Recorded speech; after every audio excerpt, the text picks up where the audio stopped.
السلام علیکم ورحمۃ اللہ. اما بعد فاعوذ باللہ السمیع العلیم من الشیطان الرجیم.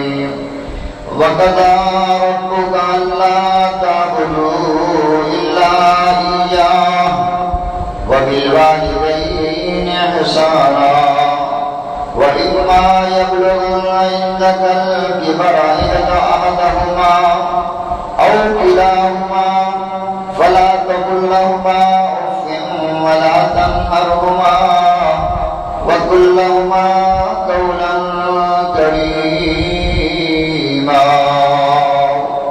واخفض لهما جناح الذل من الرحمة وقل رب ارحمهما كما ربياني صغيرا. اللہ رب العزت کا یہ فضل و کرم ہے کہ میں اور آپ اللہ کے دربار میں حاضر ہوئے ہیں. اللہ ہماری حاضری قبول فرمائے. ہم کس لیے آئے ہیں یہ بھی ہماری نیت میں کیا ہے وہ اللہ ہی اس کو جانتا ہے، اور اللہ ہماری نیتوں کو خالص فرما دے اپنے دین کے لیے، اپنی محبت کے لیے، اپنے رسول کی محبت کے لیے. وہ رسول کریم رؤوف الرحیم جنہوں نے اپنی پیدائش سے لے کر وفات کے آخری دن تک ہمارے لیے زندگی کے اصول واضح کر دیے. میرے نبی کی بچپن، میرے نبی کی جوانی، میرے نبی کا ادھیڑ پن، میرے نبی کا بڑھاپا، پورا سراپا ہے ہمارے لیے نمونہ ہے. اللہ رب العزت ہمیں آپ کی سیرت بنانے کی توفیق عطا فرمائے. وہ اللہ کریم جس نے ہمیں پیدا کر کے ہمارے لیے اصول و ضوابط بھی قائم کر دیے اور فرما دیا وَقَضَىٰ رَبُّكَ أَلَّا تَعْبُدُوا إِلَّا إِيَّاهُ. تم نے اگر عبادت کرنی ہے تو اسی اللہ کی کرنی ہے جس نے تمہیں پیدا کیا. یا ایھا الناس، اے کائنات کے لوگوں، اعبدوا ربکم، عبادت کرنا اپنے اس رب کی، خلقکم، جس نے تمہیں پیدا کیا، والذین من قبلکم، تمہارے بڑوں کو بھی اس نے پیدا کیا، لعلکم تتقون، تاکہ تم اللہ کے عذاب سے بچ جاؤ. ہمارے مالک کا فیصلہ ہے کہ عبادت صرف اسی کی کرنی ہے، نظر و نیاز اسی کی دینی ہے، سجدہ اسی کے آگے، جھکنا اسی کے آگے، ڈرنا اسی سے، اطاعت اسی کی، فرما برداری اسی کی، توکل اسی پہ، بھروسہ اسی پہ، ایمان اسی پہ. اس کا نام ہے عبادت. وَقَضَىٰ رَبُّكَ، یہ رب کا یہ فیصلہ ہے کہ اسی کی عبادت کرنی ہے. اور عبادت کے ساتھ ساتھ جو دنیا میں آپ کو معاملات پیش آنے ہیں اس کا بھی آرڈر، قضا، فیصلہ سپریم کورٹ نے وہ بھی دے دیا اور فرما دیا اللہ کی عبادت کے ساتھ ساتھ وَبِالْوَالِدَيْنِ إِحْسَانًا، یہ بھی اللہ کا فیصلہ ہے کہ اپنے والدین کے ساتھ حسن سلوک کرنا ہے، کیونکہ وہ آپ کی دنیا میں آنے میں اللہ نے ایک ذریعہ بنایا. پیدا کرنے کو اللہ ہمیں 6 فٹ کا انسان بنا کر آدم کی طرح دنیا میں پھینک سکتا تھا؟ نہیں کر سکتا تھا. اگر اللہ ایک آدم بنا سکتا ہے، مجھے اور آپ کو نہیں بنا سکتا تھا؟ بنا سکتا تھا. اللہ حوا کو بھی بنا سکتا تھا، لیکن اللہ نے حوا کو آدم کی پسلی میں سے کیوں نکالا؟ یہ تعلق قائم کرنے کے لیے، تعلق جوڑنے کے لیے، رشتہ بنانے کے لیے، محبت پیدا کرنے کے لیے، ورنہ اکیلا اکیلا اللہ دنیا میں پھینک دیتا، کون کسی کا باپ ہوتا، کون کسی کا بیٹا ہوتا، کون کسی کا بھائی ہوتا، کس سے کون محبت کرتا، کس کے کون خیر نہیں کرتا۔ یہ نظام چلانے کے لیے اللہ نے یہ سسٹم بنایا، ورنہ اللہ کے لیے کوئی مشکل نہیں مجھے اور آپ کو پورا 6 فٹ کا بغیر لباس کے اللہ دنیا میں بنا کر بھیج دیتا ہے۔ میں والدین تمہارے دنیا میں آنے کے ذریعہ بنائے، وَبِالْوَالِدَيْنِ إِحْسَانًا، اب ان کے ساتھ تم نے حسن سلوک کرنا ہے۔ حسن سلوک جب تک والدین جوان ہوتے ہیں ان کو کوئی پرواہ نہیں، بچوں کو ان کی محتاجی ہوتی ہے، ہر وقت ان کے محتاج ہوتے ہیں، کھانے میں، پینے میں، اسکول جانے میں، لباس لینے میں، ابا جی اماں جی یہ کام کرنا، یہ کام کرنا ہے۔ نوجوان والدین وہ کرتے ہیں۔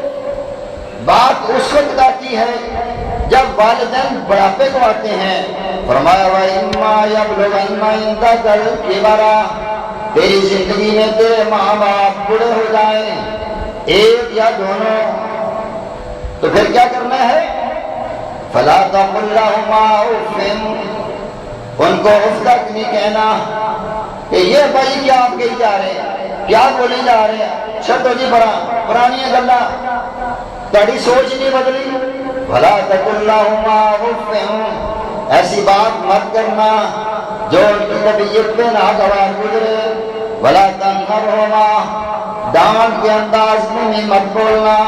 وَقُلْ لَهُمَا قَوْلًا كَرِيمًا، عزت و احترام والی بات کرنا، جس بات کے اندر احترام ہو، عزت ہو، وہ الفاظ والدین کے لیے استعمال کرنا۔ ایسے لفظ مت بولنا جس کی ان سے ان کی دل آزاری ہو، وہ پریشان ہو۔ فرمایا ان کے لیے اپنے جسم کو بھی ایکٹیو رکھنا، ان کی خدمت کے لیے جو حکم دیں، جو مطالبہ کریں، جو ان کی خواہش ہو ان کو پورا کرنے کے لیے اپنے آپ کو ان کے آگے جھکا کے رکھنا، اور ساتھ ساتھ دعا بھی کرنا، رب ارحمہما کما ربیانی صغیرا۔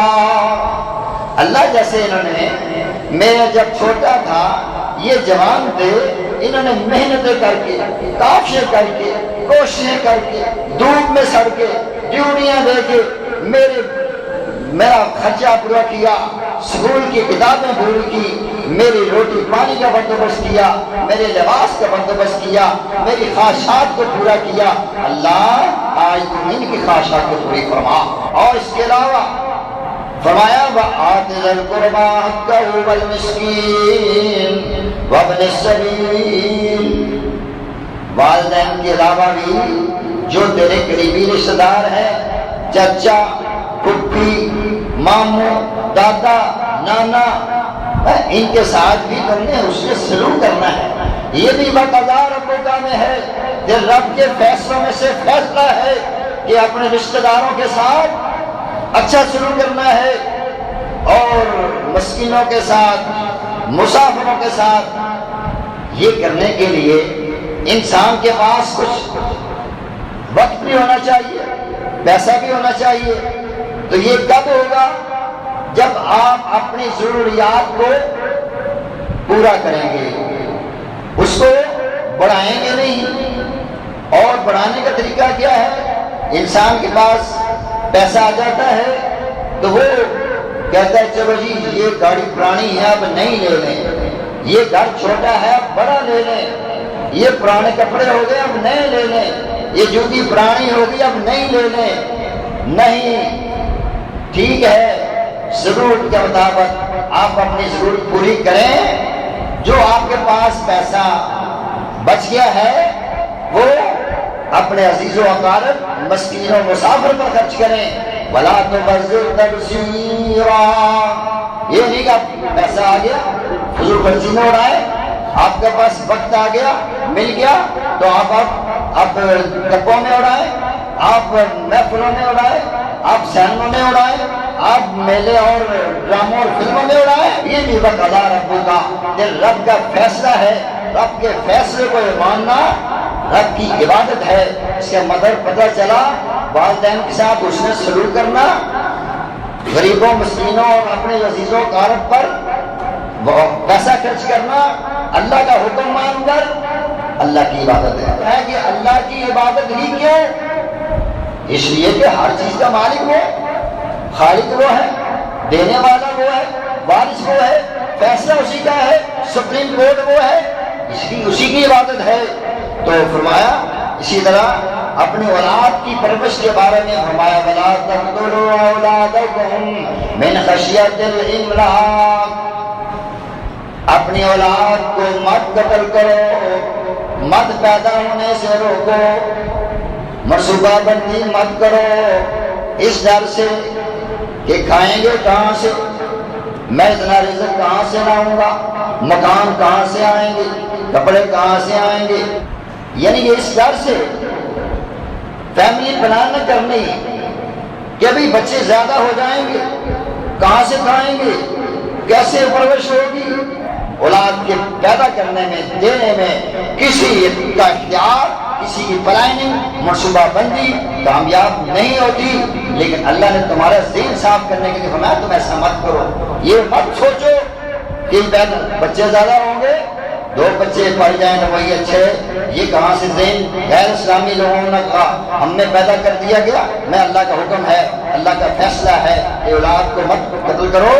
اور فرمایا کہ لوگوں کے ساتھ بھی حسن سلوک کا فیصلہ عطا نہ کیا ہے وَلَا تَقْرَبُوا مَالَ الْيَتِيمِ إِلَّا بِالَّتِي هِيَ أَحْسَنُ، میں یتیم کے مال کو ہاتھ مت لگانا مگر نیت اچھی کے ساتھ کہ اس کے ساتھ اس کی پرورش کی جائے گی، اس کے ساتھ اس کے مال کے ساتھ اس کا گھر بنایا جائے گا، اس کے مال کے ساتھ تجارت کر کے اس کے مال کو اضافہ کیا جائے گا، باللتی ہی احسن، اچھی نیت کے ساتھ یتیم کے مال کو ہاتھ لگانا، یعنی جب وہ بڑے ہو جائیں تو ان کا مال ان کے سپرد کر دینا، اور میں وَأَوْفُوا الْعَهْدَ، وعدوں کو پورا کرنا، جو بھی وعدہ کرو اس کو پورا کرو، إِنَّ الْعَهْدَ كَانَ مَسْئُولًا، وعدوں کے بارے میں قیامت کے دن اللہ کے دربار میں اللہ کے سامنے پوچھ ہو جائے گی تم نے فلاں سے وعدہ کیا، پورا کیا، ہر بات کا اللہ کے سامنے، یہ بھی اللہ کا فیصلہ ہے، اللہ کے فیصلے کو مانتے ہوئے لوگوں سے عہد و پیمان پورا کرنا اللہ کی عبادت ہے۔ اسی طرح یہ زبان، کان، آنکھ، دل، ان سب کو کنٹرول کرنا، اللہ کے حکم کے مطابق چلانا، یہ بھی اللہ کی عبادت ہے۔ جس بات کی دلیل واضح نہ ہو، اس پر نہ لکھا ہو کہ یہ بات اللہ نے فرمائی ہے، قرآن میں ہے، قرآن کی فلانی آیت نمبر ہے، یہ اللہ کے رسول نے فرمائی ہے، اللہ کے رسول کی فلاں حدیث کی کتاب کی فلاں نمبر پر ہے، جب کسی پوسٹ پر یہ دلائل واضح نہ ہو بھائیو اس پوسٹ کو کبھی آگے نہ بنانا، ایسا نہ ہو کہ جھوٹی ہو اور آپ کا اس میں حصہ بن جائے۔ وَلَا تَقْفُ مَا لَيْسَ لَكَ بِهِ عِلْمٌ، اپنی زبان کو بلا دلیل مت چلا۔ إِنَّ السَّمْعَ وَالْبَصَرَ وَالْفُؤَادَ كُلُّ أُولَئِكَ كَانَ عَنْهُ مَسْئُولًا، کان، آنکھ، دل کے بارے میں پوچھا جائے گا، تیرے کان نے یہ سنا، یہ اچھا تھا یا برا تھا، کیوں سنا، تیری آنکھ نے یہ دیکھا تھا، تیرے دل نے اس کا فیصلہ کیا تھا، اس پر مسئولہ پوچھا جائے گا۔ اب میری آنکھ کیا دیکھ رہی ہے، آپ کسی کو پتا؟ میں کس نیت سے دیکھ رہا ہوں، کسی کو نہیں پتا، مجھے پتا، یہ بتا اللہ کو پتا ہے۔ میرے کان سن رہے ہیں، کیوں سن رہے ہیں، کس نیت سے سن رہے ہیں، مجھے پتا، یہ میرے اللہ کو پتا ہے۔ میرے دل میں کیا چل رہا ہے، میرے سوا یا میرے اللہ کے سوا کسی کو نہیں پتا، اس لیے اللہ بھی اس کے بارے میں، کان، آنکھ، یہ دل کے بارے میں آپ یہ پوچھے گا۔ کچھ اللہ نے فرمایا وَلَا تَجْعَلْ مَعَ اللَّهِ إِلَٰهًا آخَرَ، یہ سارے کام تم نے اللہ کے لیے کرنے ہیں، ڈرنا ہے تو اللہ سے، برائی سے بچنا ہے تو اللہ کے لیے، نیکی کرنی ہے تو اللہ کے لیے، اگر کسی اور کے لیے کی فتلقا فی جہنم ملوما مدحورا، جہنم میں ملامت کیا گیا، ڈالا جائے گا۔ کام کے اندر خشوع اور خضوع، صرف اور صرف اس کی طرف توجہ ہو، اس کی طرف کام ہو، اس کے لیے کام ہو، کسی سے ڈرا جائے، کسی کا کام کیا جائے تو اللہ کی رضا کے لیے کیا جائے، کسی کا دامن کیا جائے تو دھیان اللہ کی طرف ہو، اس سے مشغول ہونے کا تھا آپ کو خیال نہ ہو کہ یہ میرا شکریہ ادا کرے، نہ، اللہ سے اس کا بدلہ لینے کے لیے ہو۔ تو ان سب چیزوں کا نام عبادت ہے۔ جیسے کہ ہم نماز میں اقرار کرتے ہیں، سورۃ فاتحہ پڑھتے ہیں، سب سے پہلے ہم کیا کہتے ہیں؟ بسم اللہ الرحمن الرحیم، الحمدللہ رب العالمین۔ تمام خوبیوں کے لائق اللہ ہے، جتنی خوبیاں، جتنی تعریفیں، جتنے کام سارے میرے اللہ کے ہیں۔ یہ اللہ وہ ہے رب العالمین جو پوری کائنات کے رزق کا بندوبست کرنے والا، رزق کا بندوبست، کپڑے کا بندوبست، مکان کا بندوبست کرنے والا میرا اللہ۔ الرحمن الرحیم، اتنی مہربانیوں کے بعد مجھ سے جو کوتاہی ہو جاتی ہے اس پر وہ بڑا ہی مہربان رحم کرنے والا مجھے فوراً نہیں پکڑتا۔ ایسے ہے نا بھائی؟ کیا کما حق کو ہوں؟ جتنی نعمتیں اللہ نے ہم کو دی ہیں ہم اس کا حق ادا کرتے ہیں؟ نہیں، تو پھر کیا ہے وہ اس کا پکڑ نہیں کرتا۔ الرحمن الرحیم، یہ اس کی رحمت، اس کی مہربانی ہے کہ اس نے ہمیں موقع دیا ہوا ہے۔ مالک یوم الدین، وہ انصاف کے دن کا مالک ہے، اس نے وہ انصاف کر دے گا۔ کس نے اس کی نعمتیں کھا کر استعمال کر کے اللہ کا شکر کیا یا اللہ کی ناشکری کی، اس دن وہ انصاف کر دے گا۔ اب ڈر پیدا ہو گیا کہ وہ دن آئے گا میری ناشکری اور شکر کا انصاف ہو جائے گا، پھر ہم اللہ سے مخاطب ہوتے ہیں، ایاک نعبد و ایاک نستعین۔ اے اللہ ہم تیری عبادت کرنے والے ہیں، اللہ ہم صرف تیری ہی عبادت کرنے والے ہیں، جو کچھ ہم سے ہوتا ہے ہم اللہ تیری کرنے والے ہیں، صرف تیری عبادت کرنے والے ہیں۔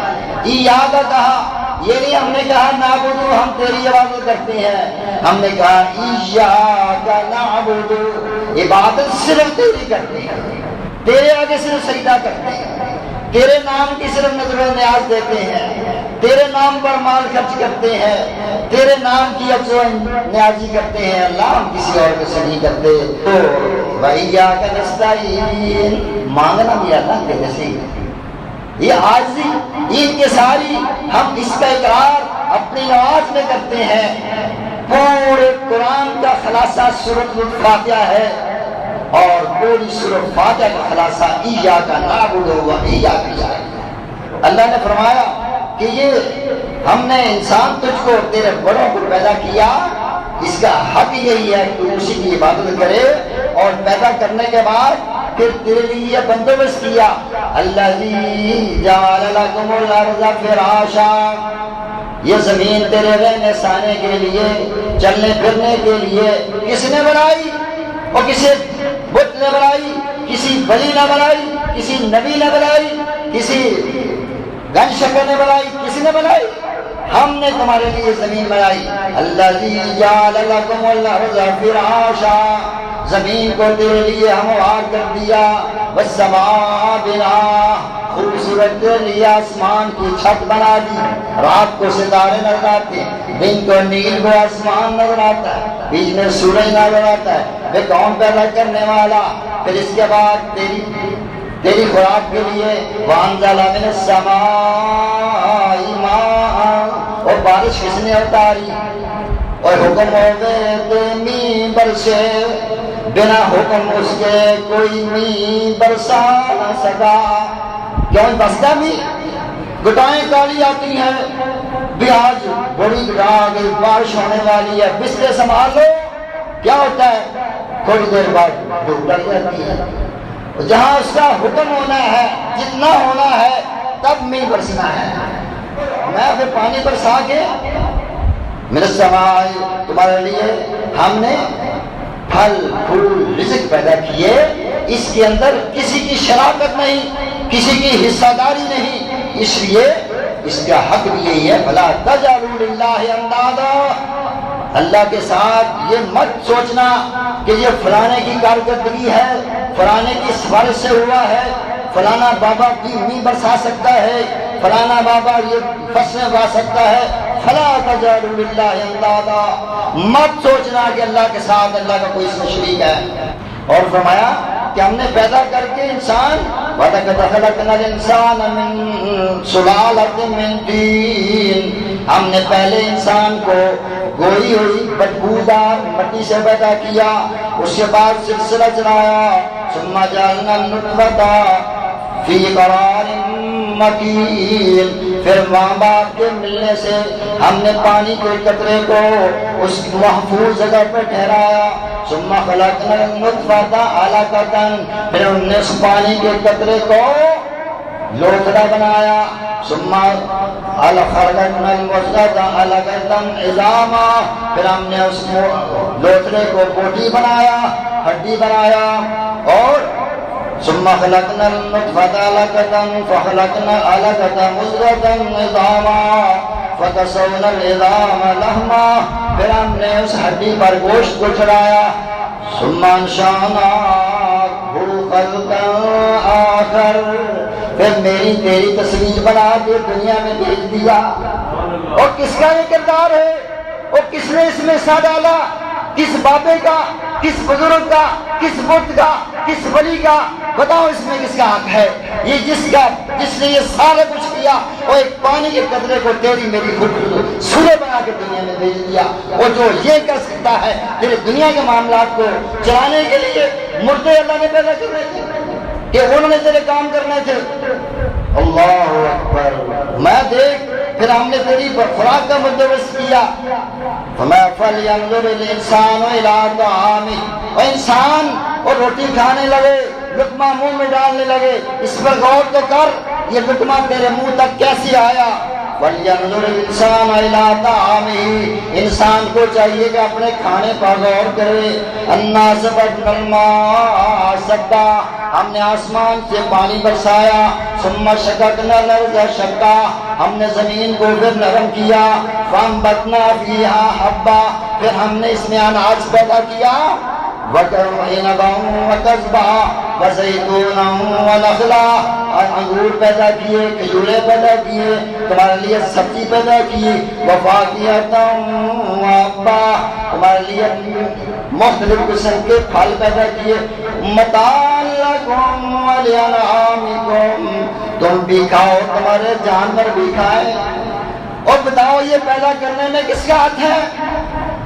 کسی نے اس میں اس دانے کو پیدا کیا، ان باغات کو پیدا کیا، آسمان سے بارش برسائی، یہ باغات وہ دانے میں کس کا ہاتھ ہے؟ جب ایک مالک کا ہاتھ ہے، پھر بھائیو عبادت بھی کس کی؟ عبادت بھی وہی اسی کے لائق ہے۔ میں نعمت اللہ لا تحصوها، تم اللہ کی نعمتوں کا شمار کرنا چاہو تو کر سکتے نہیں۔ وآخر دعوانا الحمدللہ رب العالمین۔